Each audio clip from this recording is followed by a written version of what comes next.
hair, grow it, show it. All right, there we go. Hello, hello, hello. Cheers. How about a simultaneous sip?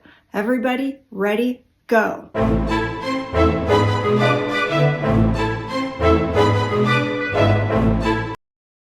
Number 10, the same subject continued. The Union as a safeguard against domestic faction and insurrection. From the Daily Advertiser, Thursday, November 22nd, 1787, by James Madison. To the people of the state of New York. Among the numerous advantages promised by a well-constructed union, none deserves to be more accurately developed than its tendency to break and control the violence of faction.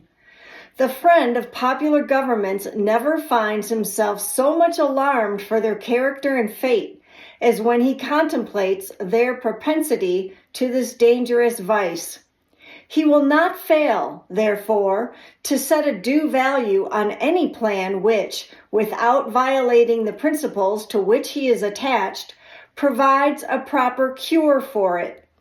The instability, injustice, and confusion introduced into the public councils have in truth been the mortal diseases under which popular governments have everywhere perished, as they continue to be the favorite and fruitful topics from which the adversaries to liberty derive their most specious declamations.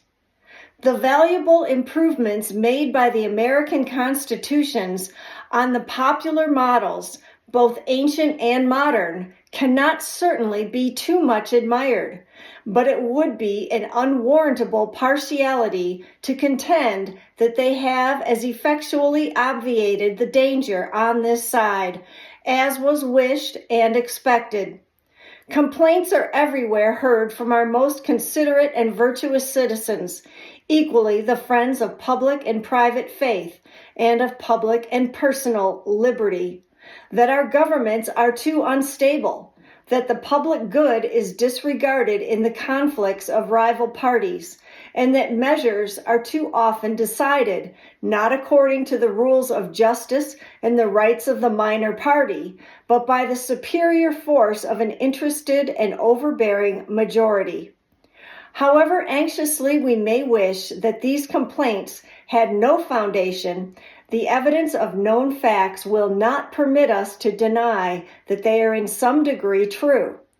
It will be found, indeed, on a candid review of our situation, that some of the distresses under which we labor have been erroneously charged on the operation of our governments. But it will be found, at the same time, that other causes will not alone account for many of our heaviest misfortunes, and particularly for that prevailing and increasing distrust of public engagements and alarm for private rights, which are echoed from one end of the continent to the other. These must be chiefly, if not wholly, effects of the unsteadiness and injustice with which a factious spirit has tainted our public administrations. By a faction, I understand a number of citizens, whether amounting to a majority or a minority of the whole, who are united and actuated by some common impulse of passion or of interest, adverse to the rights of other citizens or to the permanent and aggregate interests of the community. There are two methods of curing the mischiefs of faction.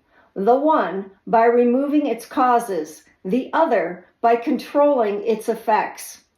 There are again two methods of removing the causes of faction. The one by destroying the liberty which is essential to its existence, the other by giving to every citizen the same opinions, the same passions, and the same interests.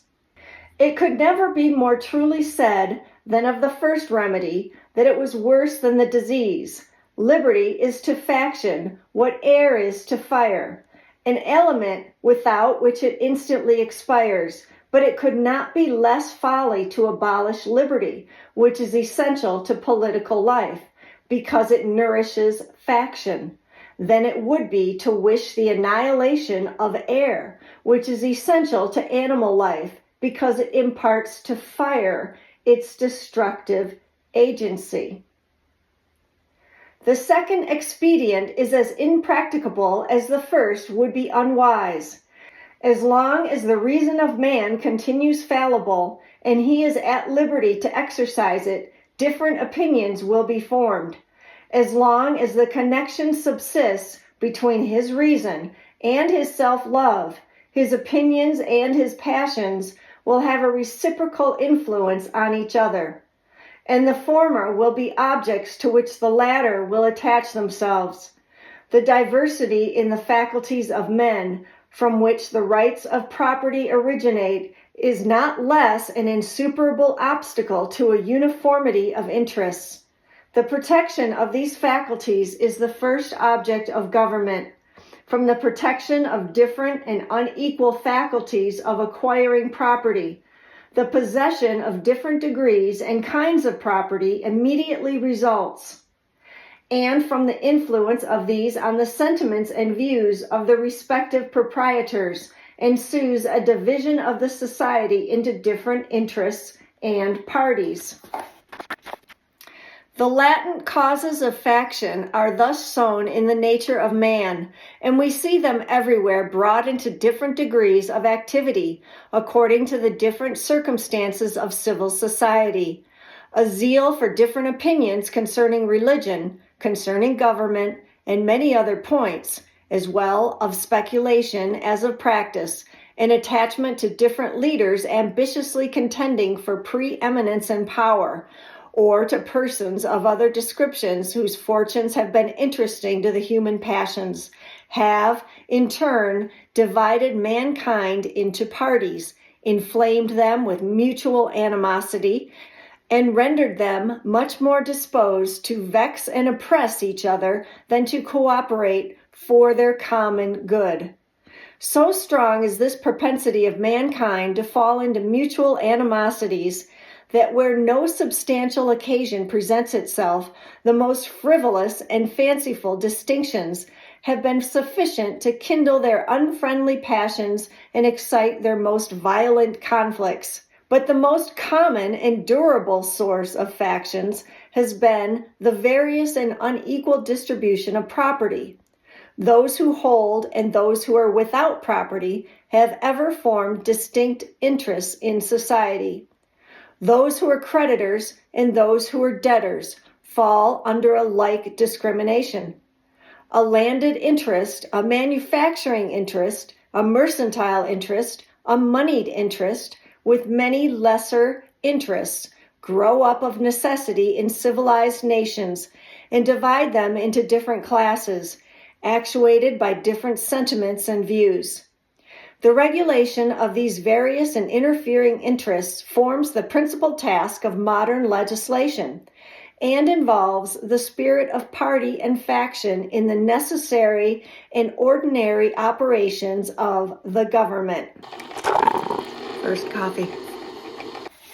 No man is allowed to be a judge in his own cause, because his interest would certainly bias his judgment and not improbably corrupt his integrity. With equal, nay, with greater reason, a body of men are unfit to be both judges and parties at the same time. Yet what are many of the most important acts of legislation, but so many judicial determinations, not indeed concerning the rights of single persons, but concerning the rights of large bodies of citizens? And what are the different classes of legislatures but advocates and parties to the causes which they determine? Is a law proposed concerning private debts? It is a question to which the creditors are parties on one side and the debtors on the other.